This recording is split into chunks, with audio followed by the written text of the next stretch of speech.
ਦੋਸਤੋ ਪੰਜਾਬੀ ਟ੍ਰਿਬਿਊਨ ਦੇ ਪ੍ਰੋਗਰਾਮ ਵੇਲੇ ਦੀ ਗੱਲ ਵਿੱਚ ਤੁਹਾਡਾ ਸਵਾਗਤ ਹੈ। ਮੈਂ ਆਤਿਸ਼ ਗੁਪਤਾ ਤੁਹਾਡੇ ਸਾਹਮਣੇ ਹਾਜ਼ਰ ਹਾਂ ਤੇ ਅੱਜ ਅਸੀਂ ਗੱਲ ਕਰਾਂਗੇ ਕਿਸਾਨ ਅੰਦੋਲਨ, ਸਰਕਾਰਾਂ ਦੇ ਅੜੀਅਲ ਰਵੱਈਏ ਅਤੇ ਲੋਕਾਂ ਦੀ ਸਮੱਸਿਆਵਾਂ ਬਾਰੇ, ਜਿਸ ਲਈ ਸਾਡੇ ਨਾਲ ਵਿਸ਼ੇਸ਼ ਤੌਰ ਤੇ ਹਾਜ਼ਰ ਨੇ ਪੰਜਾਬੀ ਟ੍ਰਿਬਿਊਨ ਦੇ ਸੀਨੀਅਰ ਪੱਤਰਕਾਰ ਸ਼੍ਰੀ ਦਵਿੰਦਰਪਾਲ ਜੀ। ਦਵਿੰਦਰ ਜੀ, ਤੁਹਾਡਾ ਬਹੁਤ ਬਹੁਤ ਸਵਾਗਤ ਹੈ। ਸ਼ੁਕਰੀਆ ਜੀ। ਦਵਿੰਦਰ ਜੀ, ਪੰਜਾਬ ਦੇ ਵਿੱਚ ਕਿਸਾਨ ਅੰਦੋਲਨ ਪਿਛਲੇ 4 ਮਹੀਨਿਆਂ ਤੋਂ ਚੱਲ ਰਿਹਾ ਹੈ। ਉਸ ਇੰਨਾ ਲੰਬਾ ਸੰਘਰਸ਼ ਚੱਲਣ ਦੇ ਬਾਵਜੂਦ ਜਿਹੜਾ ਹੈਗਾ ਸਰਕਾਰਾਂ ਦਾ ਰਵੱਈਆ ਉਸੇ ਤਰ੍ਹਾਂ ਹੈ। ਸਰਕਾਰਾਂ ਉਵੇਂ ਹੀ ਆਪਣੇ ਜਿੱਦੀ ਰਵੱਈਏ 'ਤੇ ਬੈਠੀਆਂ ਨੇ ਅਤੇ ਕਿਸਾਨ ਵੀ ਜਿਹੜਾ ਹੈਗਾ ਆਪਣਾ ਸੰਘਰਸ਼ ਜਿਹੜਾ ਹੈਗਾ ਉਸ ਤੋਂ ਵੀ ਤੇਜ਼, ਦਿਨ ਪ੍ਰਤੀ ਦਿਨ ਤੇਜ਼ ਕਰਦੇ ਦਿਖਾਈ ਦੇ ਰਹੇ ਨੇ। ਇਹਨਾਂ ਸਾਰੇ ਸਰਕਾਰਾਂ ਦੇ ਰਵੱਈਏ ਅਤੇ ਕਿਸਾਨਾਂ ਦੇ ਸੰਘਰਸ਼ ਨੂੰ ਕਿਵੇਂ ਵੇਖਿਆ ਜਾ ਰਿਹਾ? ਪੰਜਾਬ ਦੇ ਵਿੱਚ ਜੇ ਦੇਖਿਆ ਜਾਵੇ ਤਾਂ ਖੇਤੀ ਕਾਨੂੰਨਾਂ ਦੇ ਵਿਰੁੱਧ ਜਿਹੜਾ 31 ਕਿਸਾਨ ਜਥੇਬੰਦੀਆਂ ਦਾ ਅੰਦੋਲਨ ਚੱਲਦਾ ਹੈ। 24 ਸਤੰਬਰ ਤੋਂ ਲੈ ਕੇ ਪੰਜਾਬ ਦਾ ਜਿਹੜਾ ਰੇਲ ਲਿੰਕ ਹੈ ਉਹ ਸਾਰੇ ਮੁਲਕ ਨਾਲ ਟੁੱਟਿਆ ਹੋਇਆ ਹੈ। ਉਸ ਦੇ ਨਾਲ ਹੀ ਜੰਮੂ ਐਂਡ ਕਸ਼ਮੀਰ, ਜਿਹਨੂੰ ਕਿ ਪੰਜਾਬ ਦੇ ਰਾਹੀਂ ਹੀ ਰਸਤਾ ਜਾਂਦਾ ਹੈ ਰੇਲ ਦਾ, ਉਹਦਾ ਲਿੰਕ ਵੀ ਟੁੱਟਿਆ ਹੋਇਆ ਹੈ। ਇਹਦਾ ਮਤਲਬ ਜਿਹੜੀ ਰੇਲਾਂ ਦੇ ਰਾਹੀਂ ਸਾਡੀ ਜਿੰਨੀ ਜ਼ਰੂਰੀ ਵਸਤਾਂ ਦੀ ਢੋਆ ਢੁਆਈ, ਚਾਹੇ ਉਹ ਖਾਦ ਹੈ, ਚਾਹੇ ਪੰਜਾਬ ਤੋਂ ਬਾਹਰ ਜਾਣ ਵਾਲਾ ਅਨਾਜ ਹੈ, ਕਣਕ ਅਤੇ ਚਾਵਲ, ਉਹਦੀ ਜਿਹੜੀ ਆ ਉਹ ਟਰਾਂਸਪੋਰਟੇਸ਼ਨ ਜਿਹੜੀ ਹੈ ਉਹ ਢੋਆ ਢੁਆਈ, ਉਹ ਸਾਧਨ ਜਿਹੜੇ ਆਵਾਜਾਈ ਉਹ ਰੁਕੀ ਪਈ ਹੈ। ਇੱਕ ਤਾਂ ਇਹ ਪਹਿਲੂ ਹੈ, ਅਸੀਂ ਵਿਚਾਰਾਂਗੇ ਜਿਹੜਾ ਜਨਤਾ ਨੂੰ ਨੁਕਸਾਨ ਹੋਣਾ। ਜਿਹੜੀ ਗੱਲ ਤੁਸੀਂ ਕੀਤੀ ਹੈ ਵੀ ਸਰਕਾਰਾਂ ਦਾ ਅੜੀਅਲ ਰਵੱਈਆ, ਉਹ ਇੱਕ ਕਲੀਅਰ ਜਿਹੜੀ ਹੈ ਇੱਕ ਸਿਗਨਲ ਹੈ ਸਰਕਾਰਾਂ ਦਾ, ਚਾਹੇ ਉਹ ਸਟੇਟ ਦੀ ਗੌਰਮੈਂਟ ਹੋਵੇ, ਚਾਹੇ ਉਹ ਸੈਂਟਰ ਦੀ ਗੌਰਮੈਂਟ ਹੋਵੇ। ਇਹ ਸਾਡੇ ਬਸਤੀਵਾਦੀ ਦੌਰ ਤੋਂ ਲੈ ਕੇ, ਅੰਗਰੇਜ਼ਾਂ ਦੇ ਦੌਰ ਤੋਂ ਲੈ ਕੇ ਸਾਡੀ ਜਿਹੜੀ ਇੰਡੀਅਨ ਸਟੇਟ ਹੈ, ਜਿਹੜੀ ਭਾਰਤੀ ਸਰਕਾਰ ਹੈ, ਉਹਦਾ ਇਹ ਰਵੱਈਆ ਰਿਹਾ ਹੈ ਵੀ ਕਿਸੇ ਵੀ ਤਰ੍ਹਾਂ ਦੀ ਮੂਵਮੈਂਟ ਜਦੋਂ ਚੱਲਦੀ ਹੈ, ਜਾਂ ਤਾਂ ਉਹ ਮੂਵਮੈਂਟ ਆਪਣੀ ਮੌਤ ਆਪੇ ਮਰ ਜਾਂਦੀ ਹੈ, ਸਮਾਂ ਪਾ ਕੇ ਉਹਨੇ ਖਤਮ ਹੋ ਜਾਣਾ ਹੈ, ਵੀ ਇਹਨੂੰ ਛੱਡ ਦਿਓ ਢਿੱਲਾ, ਆਪਣੇ ਆਪ ਖਤਮ ਹੋ ਜੂਗੀ, ਜਾਂ ਇਹਨੂੰ ਇੰਨਾ ਕੁ ਲਮਕਾ ਦਿਓ ਵੀ ਲਾ ਐਂਡ ਆਰਡਰ ਦੀ, ਕਾਨੂੰਨ ਵਿਵਸਥਾ ਦੀ ਸਥਿਤੀ ਬਣ ਜਾਵੇ, ਤਾਂ ਜੋ ਫਿਰ ਲੋਕਾਂ ਨੂੰ ਡੰਡੇ ਨਾਲ, ਗੋਲੀ ਨਾਲ ਮਾਰਿਆ ਜਾ ਸਕੇ, ਡੰਡੇ ਨਾਲ ਉਹਨਾਂ ਦੇ ਮੌਰ ਸਿੱਕੇ ਜਾਣ, ਲੱਤਾਂ ਤੋੜੀਆਂ ਜਾਣ। ਇਸ ਤਰ੍ਹਾਂ ਦਾ ਇਨਸੀਡੈਂਟ ਬਹੁਤ ਵਾਰੀ ਇਕੱਲੇ ਪੰਜਾਬ ਨਹੀਂ, ਪੰਜਾਬ ਸਮੇਤ ਹਿੰਦੁਸਤਾਨ ਦੇ ਬਹੁਤ ਸਾਰੇ ਸੂਬਿਆਂ ਦੇ ਵਿੱਚ ਵਾਪਰ ਚੁੱਕੀਆਂ ਘਟਨਾਵਾਂ, ਵੀ ਜਦੋਂ ਲੋਕਾਂ ਦੇ ਵੀ ਪਾਣੀ ਸਿਰਾਂ ਤੋਂ ਲੰਘ ਜਾਂਦਾ ਹੈ, ਚਾਹੇ ਉਹ ਸੜਕਾਂ 'ਤੇ ਬੈਠੇ ਨੇ, ਚਾਹੇ ਉਹ ਪਾਰਕਾਂ 'ਚ ਬੈਠੇ ਨੇ, ਚਾਹੇ ਉਹ ਟ੍ਰੇਨਾਂ ਰੋਕੀ ਬੈਠੇ ਨੇ, ਚਾਹੇ ਕਿਸੇ ਤਰ੍ਹਾਂ ਦਾ ਹੋਰ ਪ੍ਰਦਰਸ਼ਨ, ਚਾਹੇ ਉਹ DC ਦਫ਼ਤਰ ਘੇਰਿਆ, ਚਾਹੇ ਕਿਸੇ ਮੰਤਰੀ ਨੂੰ ਘੇਰਿਆ, ਜਦੋਂ ਸਰਕਾਰਾਂ ਵੀ ਅੱਤ ਚੱਕ ਲੈਂਦੀਆਂ ਨੇ ਵੀ ਅਸੀਂ ਸੁਣਨੀ ਹੀ ਨਹੀਂ, ਤਾਂ ਲੋਕਾਂ ਨੂੰ ਕੋਈ ਨਾ ਕੋਈ ਭੜਕਾ ਦਿੰਦਾ ਹੈ, ਲੋਕਾਂ ਦੇ ਜਜ਼ਬਾਤ ਭੜਕਾ ਜਾਂਦੇ ਨੇ, ਜਾਂ ਕੋਈ ਸ਼ਰਾਰਤੀ ਅਨਸਰ ਜਿਹੜਾ ਇਹੋ ਜਿਹੇ ਅੰਦੋਲਨਾਂ ਦੇ ਵਿੱਚ ਸ਼ਾਮਲ ਹੋ ਜਾਂਦਾ ਹੈ। ਜਦੋਂ ਅੰਦੋਲਨ ਕਿਸੇ ਵੀ ਤਰ੍ਹਾਂ ਦਾ ਹਿੰਸਕ ਹੋ ਜਾਵੇ ਤਾਂ ਸਰਕਾਰ ਨੂੰ ਡੰਡਾ ਚਲਾਉਣਾ, ਗੋਲੀ ਚਲਾਉਣੀ ਇੱਕ ਕਾਨੂੰਨੀ ਹਥਿਆਰ ਮਿਲ ਜਾਂਦਾ ਹੈ, ਕਾਨੂੰਨੀ ਇੱਕ ਤੌਰ 'ਤੇ ਲੋਕਾਂ ਨੂੰ ਕੁਚਲਣ ਦਾ, ਲੋਕਾਂ ਦੇ ਅੰਦੋਲਨਾਂ ਨੂੰ ਕੁਚਲਣ ਦਾ ਇੱਕ ਹਥਿਆਰ ਮਿਲ ਜਾਂਦਾ ਹੈ, ਜਿਹੜਾ ਕਿ ਬਹੁਤ ਹੀ ਸਾਡੇ ਜਮਹੂਰੀਅਤ, ਅਸੀਂ ਕਹਿੰਦੇ ਹਾਂ ਸਾਡੀ ਸਭ ਤੋਂ ਜਿਹੜੀ ਹੈ ਮਜ਼ਬੂਤ ਜਮਹੂਰੀਅਤ ਹੈ, ਮਜ਼ਬੂਤ ਜਮਹੂਰੀਅਤ ਦੇ ਵਿੱਚ ਇਹ ਇੱਕ ਬਹੁਤ ਹੀ ਭਿਆਨਕ ਜਿਹੜਾ ਇਹ ਵਰਤਾਰਾ ਹੈ ਜਿਹੜਾ ਸਰਕਾਰਾਂ ਅਪਣਾਉਂਦੀਆਂ ਨੇਗੀਆਂ। ਜੇ ਅਸੀਂ ਕਿਸਾਨ ਅੰਦੋਲਨ ਦੀ ਗੱਲ ਕਰੀਏ, ਜਿਵੇਂ ਕਿ ਭਾਰਤ ਸਰਕਾਰ ਨੇ 2 ਦਿਨ ਪਹਿਲਾਂ ਕਿਸਾਨ ਜਥੇਬੰਦੀਆਂ ਨੂੰ ਸੱਦਾ ਦਿੱਤਾ ਵੀ ਤੁਸੀਂ ਦਿੱਲੀ ਗੱਲਬਾਤ ਲਈ ਆਓ। ਉੱਥੋਂ ਇੱਕ ਸਪਸ਼ਟ ਹੁੰਦਾ ਹੈ ਵੀ ਜੋ ਅਸੀਂ ਕਰਤਾ ਉਹ ਠੀਕ ਕਰਤਾ, ਉਹਦੇ ਬਾਰੇ ਤੁਸੀਂ ਸਮਝ ਲਓ ਅੱਗੇ ਸਭ ਤੋਂ। ਤੁਹਾਡੀ ਕੁਛ ਨਾ ਸਮਝੀ ਹੈ, ਕਿਸਾਨਾਂ ਨੂੰ ਇਹ ਕਿਹਾ ਗਿਆ ਵੀ ਤੁਸੀਂ ਨਾ ਸਮਝੋ, ਤੁਹਾਨੂੰ ਸਮਝ ਨਹੀਂ ਆ ਰਹੀਆਂ ਸਾਡੀਆਂ ਗੱਲਾਂ। ਬਾਰ-ਬਾਰ ਪ੍ਰਧਾਨ ਮੰਤਰੀ ਨਰਿੰਦਰ ਮੋਦੀ, ਹੋਰ ਮੰਤਰੀ, ਆਫੀਸਰ ਸਾਹਿਬਾਨ, ਭਾਰਤੀ ਜਨਤਾ ਪਾਰਟੀ ਦੇ ਮੰਤਰੀ, ਭਾਰਤੀ ਜਨਤਾ ਪਾਰਟੀ ਦੇ ਲੀਡਰ ਬਾਰ-ਬਾਰ ਕਹਿ ਰਹੇ ਨੇ ਵੀ ਖੇਤੀ ਕਾਨੂੰਨ ਜਿਹੜੇ ਆ ਉਹ ਕਿਸਾਨਾਂ ਦੇ ਹਿੱਤ 'ਚ ਨੇ, ਵੀ ਇਹ ਗੱਲਾਂ ਤੁਹਾਨੂੰ ਸਮਝ ਨਹੀਂ ਆ ਰਹੀਆਂ, ਇਸ ਲਈ ਦਿੱਲੀ ਆ ਜਾਓ, ਕ੍ਰਿਸ਼ੀ ਭਵਨ ਦੇ ਵਿੱਚ ਬਹਿ ਕੇ ਤੁਹਾਨੂੰ ਕਮਰੇ ਦੇ ਵਿੱਚ ਸਮਝਾਵਾਂਗੇ। ਪਰ ਉਹ ਕਿਸਾਨਾਂ ਨੇ ਉੱਥੇ ਜਾਣ ਤੋਂ ਨਾ ਕਰਤੀ। ਇਹਦੇ ਵਿੱਚ ਵੀ ਇੱਕ ਹੱਠ ਧਰਮੀ, ਇੱਕ ਅੜੀਅਲ ਰਵੱਈਆ, ਇੱਕ ਜਿਹੜਾ ਇੱਕ ਵੀ ਅਸੀਂ ਜੋ ਕਰਤਾ ਤੁਸੀਂ ਆ ਕੇ ਸਮਝ ਲਓ, ਇਹ ਗਲਤ ਹੈ। ਕਿਸੇ ਵੀ ਤਰ੍ਹਾਂ ਦਾ ਅੰਦੋਲਨ ਹੋਵੇ, ਚਾਹੇ ਉਹ ਕਿਸਾਨ ਹੋਣ, ਚਾਹੇ ਉਹ ਵਿਦਿਆਰਥੀ ਹੋਣ, ਚਾਹੇ ਮੁਲਾਜ਼ਮ ਹੋਣ, ਚਾਹੇ ਮਜ਼ਦੂਰ ਹੋਣ, ਜੋ ਵੀ ਉਹਨਾਂ ਦੇ ਗਰਜਜ਼ ਨੇ, ਜੋ ਵੀ ਉਹਨਾਂ ਦੇ ਗਿਲੇ ਸ਼ਿਕਵੇ ਨੇ, ਸਰਕਾਰਾਂ ਦਾ ਪਹਿਲਾ ਧਰਮ ਹੈ, ਪਹਿਲਾ ਫਰਜ਼ ਹੈ, ਕਿਉਂਕਿ ਲੋਕਾਂ ਦੀ ਚੁਣੀ ਹੋਈ ਸਰਕਾਰ ਹੈ, ਲੋਕਾਂ ਦੀਆਂ ਵੋਟਾਂ ਲੈ ਕੇ ਬਣੀ ਹੋਈ ਸਰਕਾਰ ਹੈ, ਉਹਨਾਂ ਦੇ ਗਿਲੇ ਸ਼ਿਕਵੇ ਸੁਣੇ, ਉਹਨਾਂ ਨੂੰ ਐਡਰੈਸ ਕਰੇ, ਜਿੱਥੇ ਕਿਤੇ ਗਲਤਫਹਿਮੀ ਹੈ ਉਹਨੂੰ ਦੂਰ ਕਰੇ। ਉਹਦੇ ਲਈ ਮਾਹੌਲ ਬਣਾਉਣਾ ਪੈਂਦਾ ਹੈ। ਲੋਕ ਤੁਹਾਡੇ ਨਾਲ ਆ ਕੇ ਗੋਲ ਮੇਜ਼ ਕਾਨਫਰੰਸ 'ਤੇ ਟੇਬਲ 'ਤੇ ਆ ਕੇ ਕਿਉਂ ਬੈਠਣ, ਉਹਦੇ ਲਈ ਮਾਹੌਲ ਬਣਾਉਣਾ ਪਊ, ਨਾ ਕਿ ਇਹ ਨਹੀਂ ਵੀ WhatsApp 'ਤੇ ਮੈਸੇਜ ਭੇਜਤਾ ਜਾਂ ਈਮੇਲ ਭੇਜਤੀ ਜਾਂ ਕਿਸੇ ਦੇ ਹੱਥ ਸੱਦਾ ਭੇਜਤਾ ਤੇ ਝੱਟ ਅੰਦੋਲਨਕਾਰੀ ਬੰਦਾ ਕਿਸੇ ਵੀ ਤਰ੍ਹਾਂ ਦਾ ਉਹ ਤੁਹਾਡੇ ਪਲੇਟਫਾਰਮ 'ਤੇ ਆ ਜਾਊਗਾ। ਦਵਿੰਦਰ ਜੀ, ਮੈਂ ਵਿੱਚ ਤੁਹਾਨੂੰ ਟੋਕਣਾ ਚਾਹਾਂਗਾ। ਇੱਕ ਪਾਸੇ ਕੇਂਦਰ ਸਰਕਾਰ ਜਿਹੜੀ ਹੈਗੀ ਹੈ ਕਿਸਾਨਾਂ ਨਾਲ ਸਹਿਮਤੀ ਲਈ, ਗੱਲਬਾਤ ਲਈ ਕਿਸਾਨਾਂ ਨੂੰ ਸੱਦਾ ਦੇ ਰਹੀ ਹੈ। ਦੂਜੇ ਪਾਸੇ ਉੱਥੇ ਹੀ ਭਾਜਪਾ ਸ਼ਾਸਤ ਪ੍ਰਦੇਸ਼ ਤੇ ਸਾਡਾ ਗੁਆਂਢੀ ਸੂਬਾ ਹਰਿਆਣਾ, ਜਿੱਥੇ ਕਿ ਬੀਤੇ ਦਿਨੀ ਕਿਸਾਨਾਂ ਤੇ ਲਾਠੀਚਾਰਜ ਕੀਤਾ ਗਿਆ, ਵਾਟਰ ਕੈਨਨ ਚਲਾਏ ਗਏ। ਉਸ ਤੋਂ ਬਾਅਦ ਯੋਗੇਂਦਰ ਯਾਦਵ ਸਮੇਤ ਅਨੇਕਾਂ ਜਿਹੜੇ ਕਿਸਾਨਾਂ ਨੂੰ ਹਿਰਾਸਤ ਵਿੱਚ ਵੀ ਲਿੱਤਾ ਗਿਆ। ਪਰ ਜਦੋਂ ਕਿਸਾਨਾਂ ਦਾ ਅੰਦੋਲਨ ਜਿਹੜਾ ਹੈਗਾ ਠੱਲ ਨਹੀਂ ਪਈ ਉਸ 'ਤੇ, ਫਿਰ ਦੇਰ ਰਾਤ ਜਿਹੜਾ ਹੈਗਾ ਪੁਲਿਸ ਨੂੰ, ਸਰਕਾਰ ਨੂੰ ਜਿਹੜਾ ਕਿਸਾਨਾਂ ਅੱਗੇ ਝੁਕਣਾ ਪਿਆ ਤੇ ਜਿਹੜੇ ਬੰਦੇ ਹਿਰਾਸਤ 'ਚ ਲਿੱਤੇ ਸੀ ਉਹਨਾਂ ਨੂੰ ਛੱਡਣਾ ਪਿਆ।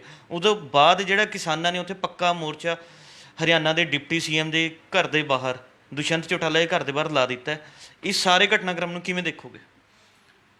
ਇੱਕ ਤਾਂ ਇਹ ਪਹਿਲਾਂ ਸਪਸ਼ਟ ਸਾਰਿਆਂ ਨੂੰ ਹੈ ਹੀ ਵੀ ਜਿਹੜਾ ਝੋਨੇ ਤੇ ਕਣਕ ਦੀ ਖਰੀਦ ਦੀ ਗਰੰਟੀ, MSP ਤੇ ਖਰੀਦ ਦੀ ਗਰੰਟੀ, ਘੱਟੋ ਘੱਟ ਸਮਰਥਨ ਮੁੱਲ ਦੀ ਗਰੰਟੀ ਜਿਹੜੀ ਹੈ ਉਹ ਪੰਜਾਬ, ਹਰਿਆਣਾ ਤੇ ਵੈਸਟਰਨ ਯੂਪੀ ਦੇ ਕੁਝ ਜ਼ਿਲ੍ਹੇ ਨੇ ਜਿੱਥੇ ਇਹ ਵਿਕਦਾ ਹੈਗਾ। ਇਸ ਲਈ ਜ਼ਿਆਦਾ ਕਿਸਾਨਾਂ ਨੂੰ ਸਮੱਸਿਆਵਾਂ ਜਿਹੜੀਆਂ ਆਉਣੀਆਂ ਨੇ ਉਹ ਬਿਹਾਰ 'ਚ, ਮਹਾਰਾਸ਼ਟਰ 'ਚ, ਕਰਨਾਟਕ 'ਚ, ਆਂਧਰਾ 'ਚ ਉੱਥੇ ਨਹੀਂ ਆਉਣੀਆਂ। ਇਹ ਪੰਜਾਬ, ਹਰਿਆਣਾ ਤੇ ਵੈਸਟਰਨ ਯੂਪੀ 'ਚ ਜ਼ਿਆਦਾ ਜਿਹੜੀ ਹੈ ਫੇਸ ਕਰਨੀ ਪੈ ਸਕਦੀ ਹੈ ਲੋਕਾਂ ਨੂੰ। ਪਹਿਲੀ ਗੱਲ ਤਾਂ ਇਹ ਕਲੀਅਰ ਹੈ। ਦੂਜਾ, ਸਾਡੀ ਰਾਜ ਕਰਦੀ ਪਾਰਟੀ ਸੈਂਟਰ ਦੇ ਵਿੱਚ ਉਹਦਾ ਇਹ ਸਾਰਾ ਜ਼ੋਰ ਲੱਗਿਆ ਹੋਇਆ ਹੈ ਵੀ ਇਹ ਸਿਰਫ ਤੇ ਸਿਰਫ ਪੰਜਾਬ ਦੇ ਕਿਸਾਨ ਰੌਲਾ ਪਾ ਰਹੇ ਨੇ ਤੇ ਪੰਜਾਬ ਦੇ ਵਿੱਚ ਵੀ ਜਿਹੜੀ ਆਪੋਜੀਸ਼ਨ ਹੈ, ਖਾਸ ਕਰਕੇ ਕਾਂਗਰਸ, BJP ਦੀ ਆਪੋਜੀਸ਼ਨ, ਖਾਸ ਕਰਕੇ ਕਾਂਗਰਸ, ਆਮ ਆਦਮੀ ਪਾਰਟੀ, ਇਹ ਜਿਹੜੇ ਆ ਕਿਸਾਨਾਂ ਨੂੰ ਭੜਕਾ ਰਹੇ ਨੇ। ਹੁਣ ਉਹ ਅਕਾਲੀ ਦਲ ਤੇ ਵੀ ਦੋਸ਼ ਲਾਉਂਦੇ ਨੇ ਕਿਉਂਕਿ ਉਹਨਾਂ ਦੇ ਨਾਲੋਂ ਉਹ ਅਲੱਗ ਹੋ ਗਏ ਨੇ ਵੀ ਇਹ ਭੜਕਾ ਰਹੇ ਨੇ, ਤਾਂ ਕਰਕੇ ਕਿਸਾਨ ਬੈਠੇ ਨੇ।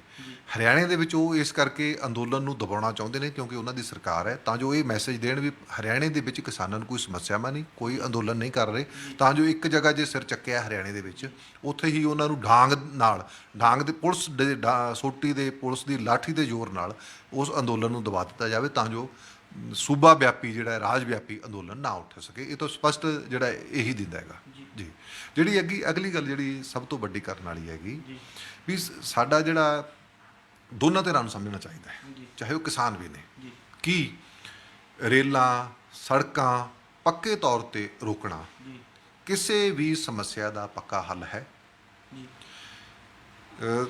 ਹੁਣ ਤੁਸੀਂ ਦੇਖੋ, ਜਿਹੜੀ ਆਪਾਂ ਗੱਲ ਕਰਕੇ ਆਏ, ਹੁਣ ਝੋਨੇ ਦੀ ਜਿਹੜੀ ਹੈ ਉਹ ਕਟਾਈ ਸ਼ੁਰੂ ਹੋ ਜਾਣੀ ਹੈ, ਖਰੀਦ ਸ਼ੁਰੂ ਹੋ ਜਾਣੀ ਹੈ। ਹਜੇ ਪੂਰਾ ਪੀਕ ਤੇ ਨਹੀਂ ਆਇਆ, ਸ਼ੁਰੂ ਤਾਂ ਹੋ ਚੁੱਕੀ ਹੈ ਪੰਜਾਬ ਦੇ ਵਿੱਚ, ਪੀਕ ਆ ਜਾਊਗਾ ਹੋਰ 5-7-10 ਦਿਨਾਂ 'ਚ। ਉਸ ਤੋਂ ਬਾਅਦ ਕਿਸਾਨਾਂ ਨੇ ਕਣਕ ਬੀਜਣੀ ਹੈ। ਕਣਕ ਦੇ ਲਈ ਯੂਰੀਆ ਅਤੇ DAP ਖਾਦ ਦੀ ਜ਼ਰੂਰਤ ਹੈ, ਜਿਹਦੀ ਸਪਲਾਈ ਬਾਹਰਲੀਆਂ ਸਟੇਟਾਂ ਤੋਂ ਹੋਣੀ ਹੈ, ਉਹ ਸਾਰੀ ਰੁਕੀ ਪਈ ਹੈ। ਫਿਰ ਜ਼ਰੂਰੀ ਵਸਤਾਂ ਦੀ ਜਿਹੜੀ ਸਪਲਾਈ ਹੈ, ਚਾਹੇ ਉਹ ਦਾਲਾਂ ਨੇ, ਕੋਈ ਹੋਰ ਖਾਣ ਪੀਣ ਦੀਆਂ ਵਸਤਾਂ ਨੇ, ਉਹ ਵੀ ਬਾਹਰਲੀਆਂ ਸਟੇਟਾਂ ਤੋਂ ਪੰਜਾਬ ਆਉਣੀਆਂ, ਜੰਮੂ ਕਸ਼ਮੀਰ ਜਾਣੀ ਹੈ।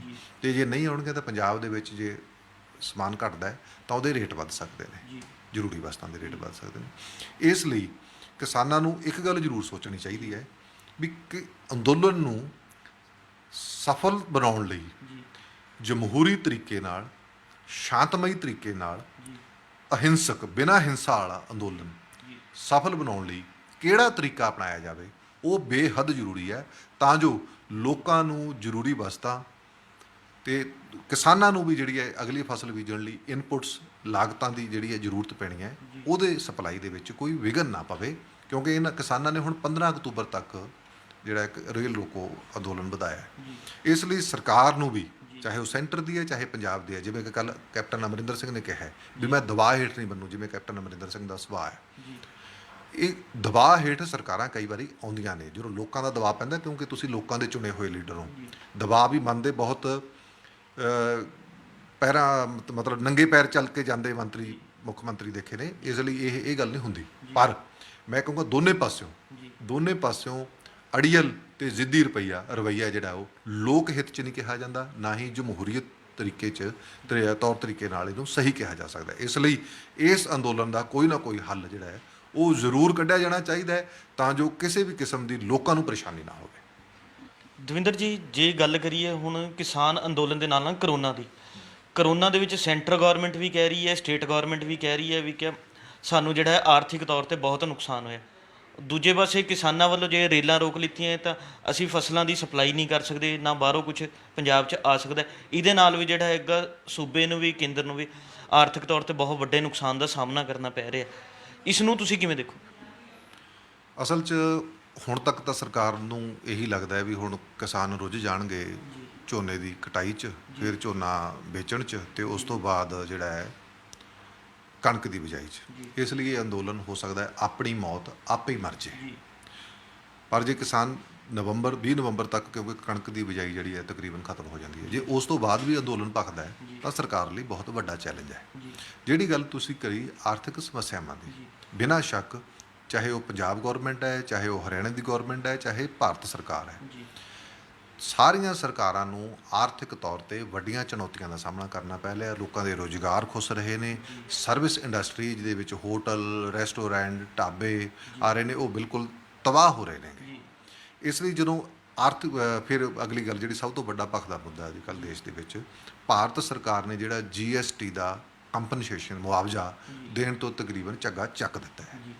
ਇਸ ਲਈ ਬਹੁਤ ਵੱਡੀਆਂ ਚੁਣੌਤੀਆਂ ਦਾ ਸਾਹਮਣਾ ਜਿਹੜਾ ਇਸ ਵੇਲੇ ਪੰਜਾਬ, ਹਿੰਦੁਸਤਾਨ ਤੇ ਸਾਰੀ ਦੁਨੀਆ ਨੂੰ ਕਰਨਾ ਪੈ ਰਿਹਾ। ਭਾਰਤ ਦੀ ਜਿਹੜੀ GDP ਹੈ ਉਹ 24% ਜਿਹੜੀ ਆ ਉਹ ਹੇਠਾਂ ਚਲੀ ਗਈ। ਕੁੱਲ ਘਰੇਲੂ ਉਤਪਾਦ ਹੈ ਜਿਹੜਾ ਇਹਨਾਂ ਜਦੋਂ ਘਟ ਜੇ, ਜਿਹੜੀ ਕਿ ਪਲੱਸ 3-4-5 ਦੀ ਐਕਸਪੈਕਟੇਸ਼ਨ ਸੀ, ਜਿਹੜੀ ਸੰਭਾਵਨਾ ਸੀ, ਮੰਨੀ ਜਾਂਦੀ ਸੀ ਵੀ ਉਦੋਂ ਤੱਕ ਰਹੂਗੀ, ਉਸ ਹਿਸਾਬ ਨਾਲ ਦੇਖਿਆ ਜਾਵੇ ਤਾਂ 29-30% ਜਿਹੜੀ ਆ ਉਹ ਥੱਲੇ ਚਲੀ ਗਈ। 24% ਮਾਈਨਸ ਨਾਲ ਦੇਖਿਆ ਜਾਵੇ ਤਾਂ ਇਹ ਬਹੁਤ ਵੱਡਾ ਜਿਹੜਾ ਆਉਣ ਵਾਲੇ ਸਮੇਂ ਦੇ ਵਿੱਚ ਇਹ ਆਰਥਿਕ ਮਾਹਰ ਕਹਿੰਦੇ ਨੇ ਵੀ ਦਸੰਬਰ ਤੋਂ ਬਾਅਦ ਆਰਥਿਕ ਤੌਰ ਤੇ ਬਹੁਤ ਵੱਡੀਆਂ ਚੁਣੌਤੀਆਂ ਦਾ ਸਾਹਮਣਾ ਕਰਨਾ ਪੈ ਸਕਦਾ ਹੈ, ਵੱਡੀਆਂ ਪਾਬੰਦੀਆਂ ਲੱਗ ਸਕਦੀਆਂ। ਇਸ ਲਈ ਸਰਕਾਰਾਂ ਨੂੰ ਕਰੋਨਾ ਦੀ ਆੜ ਦੇ ਵਿੱਚ, ਚਾਹੇ ਉਹ ਖੇਤੀ ਖੇਤਰ ਦੇ ਵਿੱਚ ਹੋਣ, ਚਾਹੇ ਉਹ ਲੇਬਰ ਲਈ ਹੋਣ, ਸਖਤ ਕਾਨੂੰਨ ਲਿਆਉਣ ਤੋਂ ਅਵੋਇਡ ਕਰਨਾ ਚਾਹੀਦਾ ਹੈ, ਤਾਂ ਜੋ ਲੋਕਾਂ ਦੀ ਜ਼ਿੰਦਗੀ ਚੱਲਦੀ ਰਹੇ, ਲੋਕਾਂ ਨੂੰ ਸੜਕ ਤੇ ਆਉਣ ਲਈ ਮਜਬੂਰ ਨਾ ਹੋਣਾ ਪਵੇ।